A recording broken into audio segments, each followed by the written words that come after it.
This right here in my hand is my insurance renewal for my personal house. And it has gone up 30% since last year. This is killing real estate in the state of Florida. And I have had numerous clients in the last 2-3 months tell me the main reason they want to sell their house is the insurance cost. If you're on a fixed income, or you're somebody trying to retire, just trying to come down here, or you inherited a house and all of a sudden your insurance goes up 30, 40, 50% or just doubles out of nowhere, like that added expense is absolutely insane. If you have a mortgage, you have to pay this, or they'll force place insurance on you. And then if you can't afford that out of escrow or whatnot, then it's just grounds for foreclosure. You could wind up losing your house because a third-party insurance company decided to just raise their rates out of nowhere. I've had clients, especially ones with older houses, they're just like, Jack, I've got to get rid of it. I just can't afford it. It was dad's house, or I inherited it, or we moved down here and we have an older house and I can't afford the repairs the insurance company wants me to do just to be able to keep the house. See, I have Citizens. It is the state last resort insurance. I have an older house, everything done to it, everything under the sun. It is brand new except for the actual brick itself. But yet they want to quote my house as an older home. Not to mention it was built better than anything you probably could build today, but it's still quoted as an older home. Every year they up what they call the building code, totally lobbied by the insurance companies to just add one more thing that they can charge you more premium for. And if you think about it, they just keep upping your premium to the point where it catches up with the thought new value of your house. See, back during the COVID days, the you-know-what days, everybody's prices of their houses just exploded. They went up. Some of them went up, they even doubled. And, we had these insurance premiums, like mine was like $1,100. And my house was probably worth, $200,000 or $150,000.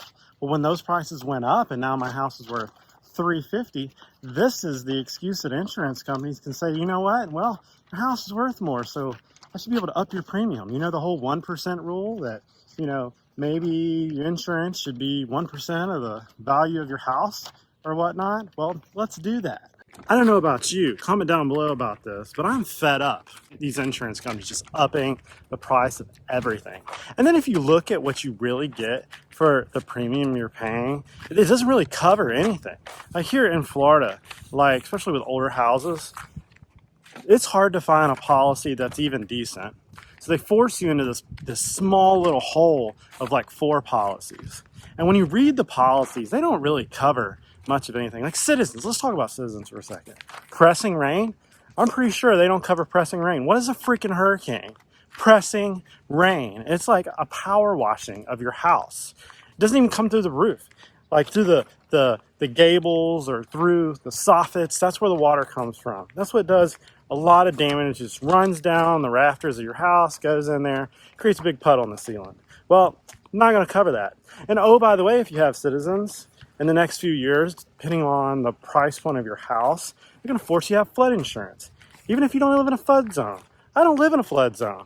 I purposely didn't live in a flood zone, but now I've got to have flood insurance in order to have a regular policy for my home.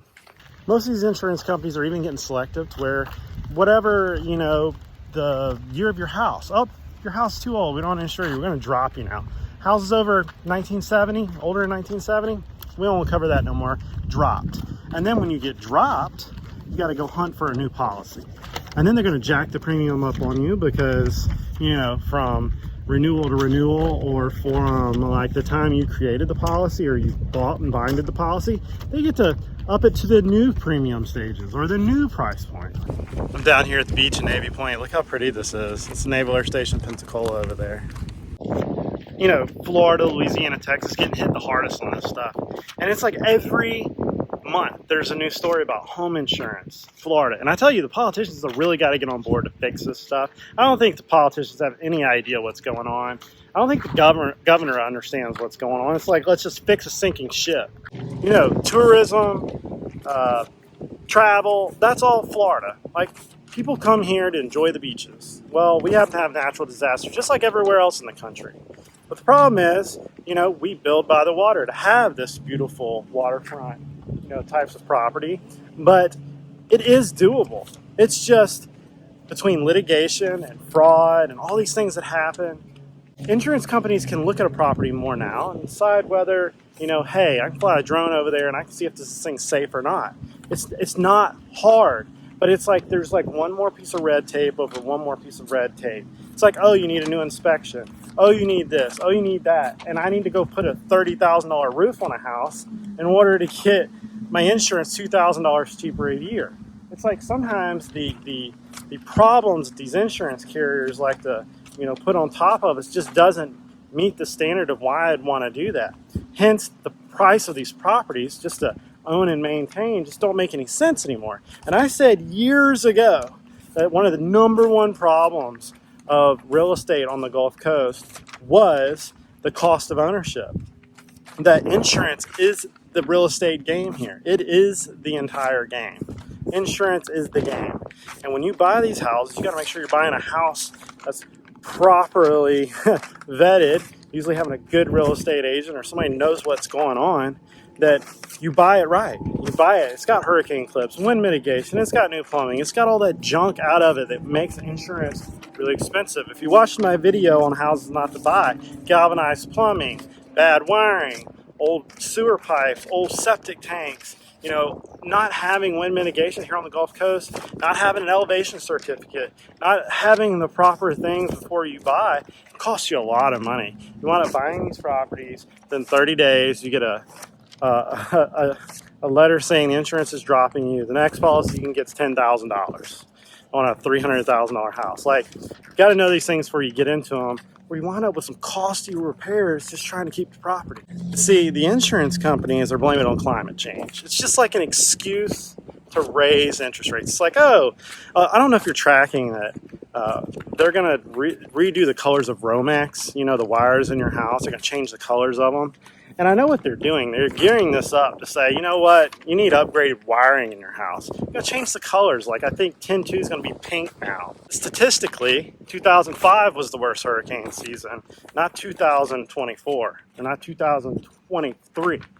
Sometimes I call bullcrap on all of this. And, I get some of these hurricanes are kind of cyclical. But to automatically just raise rates, and now you can't even sue these insurance companies when they decide not to pay. Let me tell you something. When you go to, and I'm not an insurance agent, I'm just a real estate agent that hates insurance companies sometimes. It's like when you go to get that roof that got blown off or replaced, when you go to get replaced with the insurance company, when they pay for it, you're going to wind up seeing they're going to depreciate your roof. They're not going to give you a whole new roof. They're going to depreciate it. And now you can't even sue them to where you can try to fight for that new roof. For me, I've never had an insurance claim on a property, ever. Don't ever plan to really have an insurance claim on my property. I just plan on fixing it, and that's how they get away with it. I pay $3,000 a year, all these years. I'm scared to death to try to have a claim on something, because if you do get a claim, it follows you. Go to get another house, well, they're going to look at your other claim that probably had nothing to do with it. And think about this. If you have renters and you're renting your house in your name, well, you have a claim. Like, I had a friend had somebody kill himself in his house. Had a claim, and that followed him on when he went to buy his personal house. So let's talk about this. Second houses, third houses, beach houses, Airbnbs, second homes, third homes. Citizens ain't going to give you a insurance policy if you want a second home. They're going to drop you. I've been seeing people get dropped. Don't tell me they can't drop you. Look, they will find a loophole. And all these other companies, I'm seeing insurance policies go from normal, like 1.5% of the house value, to $8,000. So they're going from like $1,100 a year, $2,000 a year, to $9,000 a year. Because you're short-term rental, it's not your personal home. That's what they tried to say on my house too. And they just said, oh, sorry, we didn't notice you still had homestead exemption. See, home prices right now, the cost of owning a home is like 35% of somebody's income. And after they started reassessing these taxes when they bring taxes up to in a good ratio from like pre-COVID, when they start reassessing these houses, your yearly tax bill, if you didn't have homestead exemption and try to cap it off here in the state of Florida, it's gonna go through the roof. All these people buying new homes, they probably didn't realize that that was on a vacant land. They were assessed on vacant land, and after that first year, they're gonna get reassessed. And their taxes are gonna go through the roof. Not to mention their insurance went up. And now all of a sudden that mortgage payment they thought they were gonna make, they ain't gonna make. And that's one thing that really scares me about the housing market. Forced placed insurance causing foreclosures. You know, that's something that just sneaks up on people, that when you can't pay your insurance, or they say you need some costly repair and they're going to drop you, well, usually they'll force place you. The mortgage company will just go, because they can do this, get an insurance policy that's the bare minimum and say, oh, that's $15,000 a year. And it's going to get added onto your mortgage, or it's going to be done through escrow. And if you can't pay for that, well, we'll just foreclose. Thanks for playing. And I see this coming. I see this coming for a lot of people. And I've been very quiet on it because I wanted to see how this whole thing kind of played itself out, because the governor said that he was going to fix insurance. Well, that didn't happen. Forced maintenance. Building codes being completely changed out of nowhere, to where all of a sudden you need to modify your electrical box because it now needs to be 5 feet away from a water source instead of 3, or whatever the building code is. And this is just a drop in the bucket of what we're seeing right now. Everything costs more. And I want you to comment down below if you're seeing this stuff across the board, if your insurance went up. And you know, I know a lot of people don't really care about insurance, but when you're in real estate, insurance is everything. I mean, mortgage company makes you have it. It's smart to have it. You know, if you own your house outright, like I do, you can just do hazard or liability. But wind is a thing, especially on the Gulf Coast. And, you know, it would suck to get a tornado to just rip the roof right off the top. And I saw that happen on a metal roof. I made that video. So that's what I really want to come out here and talk about, is heads up on this stuff. Are you seeing it? And how's this going to affect you buying a house wherever you're buying it, the Gulf Coast, even up in the mountains? I mean, you got all kinds of hail damage, snow damage, tornado damage. So really got to figure out how to keep these insurance companies, you know, the mortgage companies, the insurance companies, all owned by the same dudes. Just go ahead and just write that one down. I'm pretty mad about this because it's affecting me. It's affecting my family. You know, it just one thing after another, it gets more expensive. I mean, everything in real estate has gone up. I remember when light switches were 49 cents at Lowe's. Now they're like 96 cents at Lowe's. It's doubled. I tell you, when you couple all this stuff with the new NAR rules, stuff these MLSs are trying to actually enforce, it is just nuts. And if you hang into real estate, though, you become an expert in it, you're going to be able to outshine most of the competition. They usually give up when things get hard, but I can see that the professionals will be the ones that will be sitting at the bottom when all this dust settles in a slow market. And it has slowed. Good agents are still selling a lot of real estate. The bad ones are selling zero real estate. But when the dust settles, you're going to see a lot of things. You're going to see corporations, big LLCs, big holding companies absorbing most of these houses. Every time I list a house under 200,000, every corporation known to man is throwing money at me with contracts. And, you know, sometimes they'll pay straight up, you know, ask price for some of these houses. And then they fix them, they put a renter in it, and you never see that house again. I think like 30-40% of the houses sold in the last couple of years were to corporations. And we're just seeing Wall Street, big hedge funds, holding companies, just buying up land, buying it up. And I think it's taken up a lot of the slack of regular buyers not buying. It doesn't really matter if regular buyers are not buying, if people are holding companies are buying whole city blocks. And then of these ones that they're buying that are in bad shape, they're just bulldozing them, building new ones. And then we're seeing whole subdivisions they're building going straight into holding companies. Never even coming on the market for normal people to buy. It's wild. I've talked about this over and over again in my YouTube videos for like the last 2 years. And I feel like I've been spot on. And it's not that prices are, You know, what are we talking about a collapse? Like, what are we talking about a collapse? 20%, 30%? You ain't seeing 50%. There'll be bread lines before it's that. That's like the real honest truth. And you got a lot of YouTubers out there just peddling crash and doom and all this stuff, and they can't prove it. They're just building into the falsehood of these numbers. Look, they will print money before they let the real estate market collapse 30, 40, 50%. Okay, I can see 10, 15%. And we saw that, you know, a couple of months back. But the market's still ticking up. You know why? The only way out of this economic problem that they've created is to print more money.